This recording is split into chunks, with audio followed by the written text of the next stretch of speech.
Hello, welcome to Kerala stock market. അപ്പോൾ good morning. ഇന്നത്തെ premier സെഷനിലേക്ക് എല്ലാവർക്കും സ്വാഗതം. സോ അത് തന്നെ പറയട്ടെ, ഇപ്പം ഇന്നലെ വൈകിട്ട് ഡൽഹിയിൽ ഒരു ബ്ലാസ്റ്റ് ഉണ്ടായിരുന്നു. സോ അതിൽ കുറച്ചധികം പേർക്ക് മരണം സംഭവിച്ചിട്ടുണ്ട്. അതിന് കുറച്ചധികം പേര് പരിക്കേറ്റിരിക്കുകയാണ്. സോ അവർക്ക് തന്നെ ആദ്യം തന്നെ സുഖം പ്രാപിക്കട്ടെ എന്ന് പ്രാർത്ഥിക്കുന്നു. മരിച്ചവർക്ക് ശാന്തി ലഭിക്കട്ടെ. സോ അതൊരു ഭീകരാക്രമണമായിരുന്നു എന്ന് നമ്മുടെ ഗവൺമെൻറ്റോ കാര്യങ്ങളോ ഒന്നും ഉറപ്പിച്ചിട്ടില്ല. അപ്പം അതിൻ്റെ കാര്യങ്ങൾ അതിന് കൺഫർമേഷൻസ് വരുന്ന അനുസരിച്ച് നമുക്ക് ബാക്കി കാര്യങ്ങൾ മാർക്കറ്റിനെയും ബാധിക്കുന്ന കാര്യങ്ങളുണ്ടാവും. സോ അത് നമ്മുടെ സർക്കാരിൻ്റെ ഭാഗത്തു നിന്നുള്ള നിർദ്ദേശങ്ങൾ വരട്ടെ, അല്ലെങ്കിൽ അവിടെ കൺഫർമേഷൻസ് വന്ന ശേഷം നമുക്ക് അങ്ങോട്ടുള്ള കാര്യങ്ങളിൽ ചർച്ച ചെയ്യാം. ഓക്കെ, അപ്പം ഗ്ലോബൽ മാർക്കറ്റ് നമുക്ക് ആദ്യം പരിശോധിക്കാം. ഗ്ലോബൽ മാർക്കറ്റ് നോക്കുകയാണെങ്കിൽ totally US markets S&P 500 Nasdaq totally positive ആണെന്നുള്ള രീതിയിൽ നിൽക്കുകയാണ്. അപ്പോൾ കഴിഞ്ഞ അങ്ങേ ആഴ്ചയിലും US മാർക്കറ്റ്സിലൊക്കെ കുറച്ച് സെല്ലിംഗ് ഉണ്ടായിരുന്നു. ഇൻഡിവിജ്വലി ഒരുപാട് സ്റ്റോക്സിൽ ആ ഒരു സെല്ലിംഗ് ബാധിച്ചിട്ടുണ്ട്. ആൻഡ് മാർക്കറ്റ് റീട്രേസ് ചെയ്യാനുള്ള ഒരു ശ്രമം നടത്തിക്കൊണ്ടിരിക്കുകയാണ്. ആൻഡ് യൂറോപ്യൻ മാർക്കറ്റ്സ് നോക്കുകയാണെങ്കിൽ തന്നെ ഇന്നലെ നല്ല രീതിയിൽ പെർഫോം ചെയ്തിട്ടുണ്ട്. ആൻഡ് ഗിഫ്റ്റ് നിഫ്റ്റി നോക്കുകയാണെങ്കിലും പോസിറ്റീവായിട്ടാണ് നിൽക്കുന്നത്. സോ നമുക്ക് ഈ ഒരു രീതിയിൽ തുടരുകയാണെങ്കിൽ, ഗിഫ്റ്റ് നിഫ്റ്റി ഈ രീതിയിൽ തുടരുകയാണെങ്കിൽ മേ ബി ഒരു ഗ്യാപ്പ് അപ്പ് ഓപ്പണിംഗ് നമുക്ക് പ്രതീക്ഷിക്കാം. And Japanese market and Taiwan ഈ മാർക്കറ്റ്സ് എല്ലാം പരിശോധിക്കുമ്പോൾ ബുള്ളിഷാണ്. ടോട്ടലി ഇന്നൊരു ബുള്ളിഷ് ഡേ ആവാനുള്ള പോസിബിലിറ്റി ഉണ്ട്.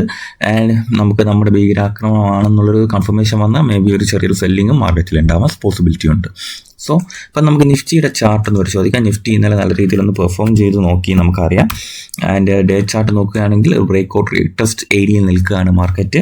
സോ മാർക്കറ്റിൽ ഇന്ന് എന്തായിരിക്കും നടക്കുന്നതെന്ന് നമുക്ക് ഇന്ന് അൺപ്രഡിക്റ്റബിൾ ആയിട്ടുള്ള ഒരു ന്യൂസും കൂടെ വന്നതുകൊണ്ട് നമുക്ക് പറയാൻ കഴിയില്ല. സോ എന്നിരുന്നാലും നമുക്ക് പ്രതീക്ഷിക്കേണ്ട ഒരു കാര്യം നമുക്ക് പറയാം. ഈ ഒരു സോണ് മാർക്കറ്റിൽ ഇമ്പോർട്ടൻ്റ് ആണെന്നുള്ളൊരു കാര്യം ഞാൻ ആദ്യമേ സൂചിപ്പിക്കുകയാണ്. സ്ട്രക്ചറലി മാർക്കറ്റിന് ഒരു ഷിഫ്റ്റ് വരണമെങ്കിൽ ഈ ഒരു ഏരിയ ബ്രേക്ക് ചെയ്യുന്നത് വളരെ ബെറ്റർ ആയിരിക്കും. ഈ 25,800 എന്നുള്ള സോണ് സ്ട്രക്ചറലി മാർക്കറ്റിനൊരു ഷിഫ്റ്റ് വരാനായിട്ട് ഹെൽപ്പ് ചെയ്യും. ഈ ഏരിയ ബ്രേക്ക് ചെയ്യുകയാണെങ്കിൽ ഒരു കോൺഫിഡൻറ്റ് ആളുകൾക്ക് ഉണ്ടാവും. സോ 25,800 ബ്രേക്ക് ചെയ്ത് കഴിഞ്ഞാൽ മാർക്കറ്റിൽ നമുക്ക് അടുത്ത റെസിസ്റ്റൻസ് സോൺസ് അല്ലെങ്കിൽ അടുത്ത ഹൈയിലേക്കുള്ള ഒരു മൂവ്മെൻറ്റ് നമുക്ക് പ്രതീക്ഷിക്കാം. ആൻഡ് നിങ്ങളിവിടെ നോക്കുകയാണെങ്കിൽ ഇന്നലെ നിഫ്റ്റിയിൽ കണ്ട ഒരു മൂവ്മെൻറ്റ് എന്ന് പറഞ്ഞാൽ ആ ഒരു സ്ട്രെങ്ത്, ഈ ഒരു ഏരിയയിൽ ഒരു ചെറിയ റെസിസ്റ്റൻസ് ഉണ്ട്. നിങ്ങൾ ഞാൻ ഈ വരയ്ക്കുന്ന ഈ ഏരിയയിൽ ചെറിയൊരു ലിക്വിഡിറ്റി ഉണ്ട്. ആ ലിക്വിഡിറ്റി ഏരിയയിലേക്ക് മാർക്കറ്റ് ഒരു ട്രാവൽ ചെയ്തിട്ടുണ്ട്. കണ്ടില്ലേ, ഇതൊരു ലിക്വിഡിറ്റി ഏരിയയാണ്. ആ ലിക്വിഡിറ്റി ഏരിയയിലേക്ക് മാർക്കറ്റ് ട്രാവൽ ചെയ്തിട്ടുണ്ട്. ആ ലിക്വിഡിറ്റി ഏരിയ എത്തിയപ്പോഴാണ് മാർക്കറ്റ് ചെറിയൊരു സെല്ലിംഗ് നടന്നത്. സോ ആ ഒരു ഏരിയയിലേക്ക് വീണ്ടും മാർക്കറ്റ് ടച്ച് ചെയ്ത് ഇങ്ങനൊരു മൂവ്മെൻറ്റ് കിട്ടിയാൽ മാർക്കറ്റ് ബുള്ളിഷ് ആവാൻ സാധ്യതയുണ്ട്. സോ രണ്ട് പ്രോബിലിറ്റി ഇവിടെയുണ്ട്. ഒന്ന് ഇങ്ങനെ ഒരു മൂവ്മെൻറ്റ് സംഭവിക്കാം, ഒന്ന് ഈ ഒരു ഒബിയിൽ കയറി അല്ലെങ്കിൽ ആ ഒരു സെല്ലിംഗ് സോണിൽ കയറി മാർക്കറ്റ് ഡൗൺ സൈഡും വരാം. ആൻഡ് ഈ ഒരു ഡേ ലോ ഉണ്ടല്ലോ വളരെ ഇമ്പോർട്ടൻ്റ് ആണ്. മാർക്കറ്റിൽ സ്ട്രെങ്ത് നിലനിർത്താൻ ഈ ലോ മെയിൻറ്റെയിൻ ചെയ്ത് പോകേണ്ടത് ഇമ്പോർട്ടൻ്റ് ആണ്.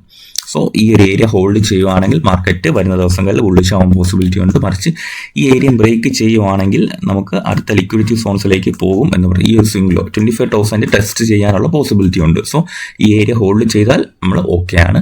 ആൻഡ് ഈ ഏരിയ ബ്രേക്ക് ചെയ്ത് താഴെ വരുവാണെങ്കിൽ 25,000 വന്നിട്ട് തിരിച്ചു പോകാനുള്ള പോസിബിലിറ്റിയും ഞാൻ കാണുന്നുണ്ട്. സോ ഈ ഒരു ക്രൂഷ്യൽ സോൺസ് എല്ലാവരും മനസ്സിൽ വെച്ചേക്കാം. ഓക്കെ, ശേഷം ബാങ്ക് നിഫ്റ്റിയും കൂടെ നമുക്ക് നോക്കാം. ഇപ്പം ബാങ്ക് നിഫ്റ്റി നോക്കുകയാണെങ്കിൽ നമുക്ക് വ്യൂ സെയിം ആണ്. കണ്ടില്ലേ, ബാങ്ക് നിഫ്റ്റിയിലും ഒരു സ്ട്രക്ചറൽ ഷിഫ്റ്റ് മാർക്കറ്റിൽ അപ്സൈഡ് വന്നു എന്ന് പറയണമെങ്കിൽ 58,270 എന്നുള്ള ഈ സോൺ ബ്രേക്ക് ചെയ്യണം. ഈ സോൺ ബ്രേക്ക് ചെയ്യുവാണെങ്കിൽ മാർക്കറ്റിൽ ഒരു അപ്സൈഡ് പോസിബിലിറ്റി വന്നു എന്ന് നമുക്ക് പറയാൻ കഴിയും. ഓക്കെ, 58,270 ഒരു സ്ട്രക്ചറലി മാർക്കറ്റ് അപ്സൈഡ് പോകാനുള്ള ടെൻഡൻസി കാണിച്ചു വന്നു. ശേഷം ഈ ഒരു സ്വിംഗ് ഹൈയും കൂടെ ബ്രേക്ക് ചെയ്യണം. രണ്ട് ഘട്ടമാണ് പറയുന്നത്. അപ്പോൾ മുകളിലത്തെയും കാട്ടി ഈ ഒരു സ്വിംഗ് ഹൈയും കൂടെ ബ്രേക്ക് ചെയ്താൽ മാർക്കറ്റിൽ ഒരു ലിക്വിഡിറ്റി ഹണ്ട് നടത്തി അപ്സൈഡ് പോകാനുള്ള പോസിബിലിറ്റി ഉണ്ടെന്നുള്ള കാര്യം നമുക്ക് പറയാം. അപ്പോൾ ഈ ഒരു പ്രധാനപ്പെട്ട സോൺസ് മാർക്ക് ചെയ്ത് വെക്കുക. ആൻഡ് ഈ ഒരു ലോ 57,100 എന്നുള്ള ഈ ലോയും കൂടെ മാർക്കറ്റ് ഹോൾഡ് ചെയ്യുവാണെങ്കിൽ ബെറ്റർ. ഓക്കെ, സോ ഇത്രയും കാര്യങ്ങൾ ബാങ്ക് നിഫ്റ്റി ലെവൽസിൽ ഒന്ന് നോക്കി വെച്ചേക്കാം.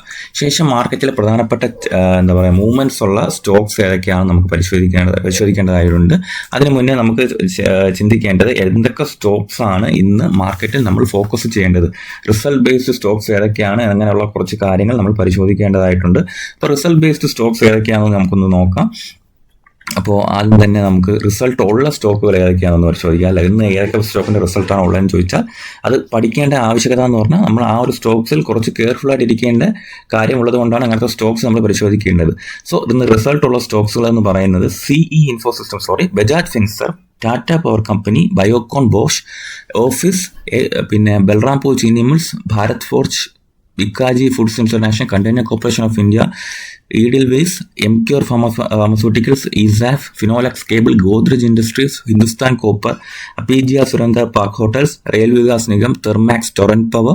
അപ്പോൾ ഇങ്ങനത്തെ സ്റ്റോക്സ് ഉണ്ട്. TVS ഇലക്ട്രോണിക്സ്, സാഗിൾ, ഇത്രയും സ്റ്റോക്സിൻ്റെ റിസൾട്ട് വരുന്നുണ്ട്. അപ്പോൾ അതുകൊണ്ട് കുറച്ച് നമ്മൾ കെയർഫുൾ ആയിട്ടിരിക്കുന്നത് നല്ലതായിരിക്കുമെന്നാണ് എനിക്ക് പറയാനുള്ളത്. ശേഷം ഇന്നലെ റിസൾട്ട് വന്നതിൽ ഏറ്റവും ബെറ്റർ ഉള്ള കാര്യങ്ങൾ നമുക്കൊന്ന് പരിശോധിക്കാം. ആദ്യം തന്നെ പറയാം, ബജാജ് ഫിനാൻസിൻ്റെ റിസൾട്ട് ഉണ്ടായിരുന്നു, പോസിറ്റീവായിരുന്നു. നെറ്റ് ഇൻട്രസ്റ്റ് ആൻഡ് പ്രോഫിറ്റിൽ ഗ്രോത്ത് ഉണ്ടായിരുന്നു.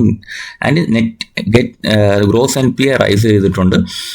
1.24% സ്ലൈറ്റ്ലി ഉള്ളൊരു ഇൻക്രീസ് ഉണ്ടായിട്ടുണ്ട്. ആൻഡ് ബസാർ സ്റ്റൈലിൻ്റെ പ്രോഫിറ്റ് ആൻഡ് റവന്യൂവിൽ ഗ്രോത്ത് ഉണ്ടായിട്ടുണ്ട്. Kaynes technology revenue and profit growth ഉണ്ടായിട്ടുണ്ട്. ഗുജറാത്ത് ഗേഴ്സിൻ്റെ നോക്കുകയാണെങ്കിൽ പ്രോഫിറ്റിലും റവന്യൂവിലും സ്ലൈറ്റ്ലി ഒരു ഡ്രോപ്പ് ഉണ്ടായിട്ടുണ്ടെന്നുള്ളൊരു കാര്യമുണ്ട്. 308 നിന്ന് 279 ഗ്രോസ്, സ്ലൈറ്റ് ആയിട്ടുള്ളൊരു ഡ്രോപ്പാണ്. അത് മേ ബി അടുത്ത ക്വാർട്ടർ ആകുമ്പോൾ റെഡി ആവുമായിരിക്കും. ത്രിവേണി ടർബൈൻ്റെ പ്രോഫിറ്റ് ആൻഡ് റവന്യൂ ഗ്രോത്ത് ഉണ്ടായിട്ടുണ്ട്. ജിൻഡ സ്റ്റെയിൻലെസ് സ്റ്റീൽ ആണെങ്കിൽ profit and revenue soars. Okay. ശേഷം ഏതൻ എനർജി ആണെങ്കിൽ loss narrows to 154 crores to 1. കഴിഞ്ഞ പ്രാവശ്യമായിരുന്ന 197 crores നിന്ന് 154 കോടിയായിട്ട് ഏതൻ എനർജി കുറച്ചിട്ടുണ്ട്. റവന്യൂവിന് അതിൻ്റെ സ്പൈക്ക് ഉണ്ട്. പവർമെക് പ്രൊജക്ട്സ് ആണെങ്കിൽ പ്രോഫിറ്റ് ആൻഡ് റവന്യൂ ഗ്രോത്ത് ഉണ്ടായിട്ടുണ്ട്. വിക്രാൻ എഞ്ചിനീയറിംഗ് ആണെങ്കിൽ profit zooms and revenue growth പോസിറ്റീവാണ്. ആൻഡ് വിക്രാൻ എഞ്ചിനീയറിംഗിന് ഒരു സോളാർ പ്രൊജക്റ്റിൻ്റെ receives letter of award for മഹാരാഷ്ട്രയിൽ 1641 കോടിയുടെ ഒരു ഓർഡർ കിട്ടിയിട്ടുണ്ട്. സുല വൈൻഡ്യാർഡിൻ്റെ പ്രോഫിറ്റ് ആൻഡ് റവന്യൂ കുറവാണ്. സോ അത് 2 ക്വാർട്ടറായിട്ട് ഇത്തിരി പ്രശ്നത്തിൽ പോവുകയാണ് സുല വൈൻഡ്യാർഡ്സ്. സോ കെയർഫുൾ ആയിട്ട് ഹോൾഡ് ചെയ്യുന്നവർ ഹോൾഡ് ചെയ്യുക. ഓക്കെ. സിർമയാണെങ്കിൽ പ്രോഫിറ്റ് ആൻഡ് റവന്യൂ ഗ്രോത്ത് ഉണ്ടായിട്ടുണ്ട്. ഡോംസ് ഇൻഡസ്ട്രീസിനും പ്രോഫിറ്റ് ആൻഡ് റവന്യൂ ഗ്രോത്ത് ഉണ്ടായിട്ടുണ്ട്. HEGക്ക് പ്രോഫിറ്റ് ആൻഡ് റവന്യൂ സോർ ചെയ്തിട്ടുണ്ടെന്നുള്ളത് പോസിറ്റീവ് ന്യൂസാണ്. അത് എന്താ പറയുക, 82 കോടിയിൽ നിന്നും പ്രോഫിറ്റ് 143 crores മാറിയിട്ടുണ്ട്. സോ പോസിറ്റീവായിട്ട് അതിനെ കാണാം. ഹുഡ്കോ ആണെങ്കിൽ profit and net interest income rise ചെയ്തിട്ടുണ്ടെന്നുള്ളൊരു ന്യൂസ് ഉണ്ടായിട്ടുണ്ട്. ശേഷം Tata motors TML commercial vehicle ഈ set to list on BSE and NSE November 12 Tata motors അത് ലിസ്റ്റ് ചെയ്യുന്നുണ്ട്. ഏതാണ്? BSEയിലും NSEയിലും. ഓക്കെ. കമ്പോസിറ്റ് സ്കീം ഓഫ് അറേഞ്ച്മെന്റിന് ശേഷമാണ് നടക്കുന്നത്. ശേഷം ബ്രിട്ടാൻ ഇൻഡസ്ട്രീസിൻ്റെ ബരൻബറി എന്ന് പറയുന്ന CEO, managing and chief executive officer resign ചെയ്തിട്ടുള്ള ഒരു ന്യൂസ് ഉണ്ട്. ഓക്കെ. ഇന്ന് വലിയ പ്രധാനപ്പെട്ട ന്യൂസുകളില്ല. അപ്പോൾ ഈ ന്യൂസുകളൊന്നും ബാധിക്കാനും പോകുന്നില്ല. ശേഷം ഇന്നത്തെ ഒരു ഫോക്കസ് മിക്കവാറും ഡിഫൻസ് സ്റ്റോക്കുകളിലായിരിക്കും. കാര്യം ഒരു ഭീകരാക്രമണമാണോ എന്നുള്ള കാര്യം കൺഫർമേഷൻ വന്നു കഴിഞ്ഞാൽ ഇന്ത്യയുടെ ഭാഗത്തു നിന്നുള്ളൊരു തിരിച്ചടി ഉണ്ടാവുമല്ലോ. സോ ആളുകൾ ഡിഫൻസ് സ്റ്റോക്കുകളിലായിരിക്കും ഇന്ന് ഫോക്കസ് ചെയ്യുക എന്നതായിരിക്കും മിക്കവാറും എനിക്ക് തോന്നുന്നത്. സോ അന്നത്തെ പോസ്റ്റ് മാർക്കറ്റ് സെഷനിൽ നമുക്ക് കുറച്ച് കാര്യങ്ങൾ ഡിസ്കസ് ചെയ്യാം. അപ്പം മാർക്കറ്റ് ഇന്നിപ്പം ബ്ലാസ്റ്റിൽ ശേഷം എങ്ങനെ പെർഫോം ചെയ്യുന്നുള്ള കാര്യങ്ങളൊക്കെ വൈകിട്ടത്തോടെ കൂടെ മാത്രമേ പറയാൻ കഴിയത്തുള്ളൂ. അപ്പോൾ നമുക്ക് 2 സ്റ്റോക്കുകൾ പരിശോധിക്കാനുണ്ട്. ഇപ്പോൾ 2 റിക്വസ്റ്റ് വന്നിട്ടുണ്ട്. CE ഇൻഫോസിസ്റ്റം എന്ന് പറഞ്ഞ സ്റ്റോക്ക് നമുക്ക് റിക്വസ്റ്റ് വന്നിട്ടുണ്ട്. അപ്പം അതൊന്ന് പരിശോധിക്കേണ്ടതായിട്ടുണ്ട്. CE ഇൻഫോസിസ്റ്റം എന്ന് പറഞ്ഞാൽ മാപ്മ ഇന്ത്യ അല്ലേ?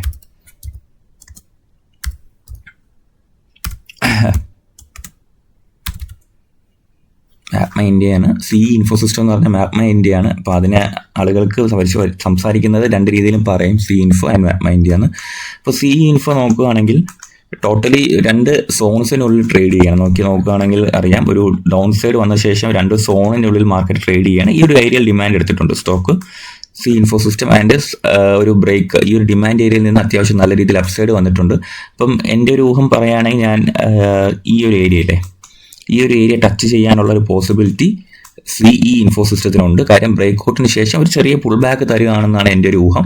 നിങ്ങൾ നോക്കുകയാണെങ്കിൽ ഒരു എത്ര പെർസെൻ്റാണ് ഈ ഡിമാൻഡ് ഏരിയയിൽ നിന്ന് മോസ്റ്റ്ലി ഒരു 23% മൂവ് തന്ന ശേഷം മാർക്കറ്റ് ഒന്ന് പുൾ ബാക്ക് ചെയ്തു. And it's okay.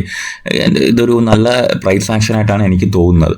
So CE ഇൻഫോസിസ്റ്റം target 1190 ആയിരിക്കും ഞാൻ കൺസിഡർ ചെയ്യുന്നത്. എല്ലാവരും ഒന്ന് വാച്ച് ലിസ്റ്റിൽ ഇട്ടേക്കാം. ഓക്കെ. ശേഷം സ്കിപ്പറിൻ്റെ കാര്യം ഒരുപാട് പേര് ചോദിച്ചിട്ടുണ്ടായിരുന്നു. സ്കിപ്പർ നമ്മൾ വാച്ച് ലിസ്റ്റിൽ ഇട്ടിട്ടുണ്ട്. സ്കിപ്പർ ഒന്നും കൂടെ ഒന്ന് പരിശോധിച്ച് നോക്കാം.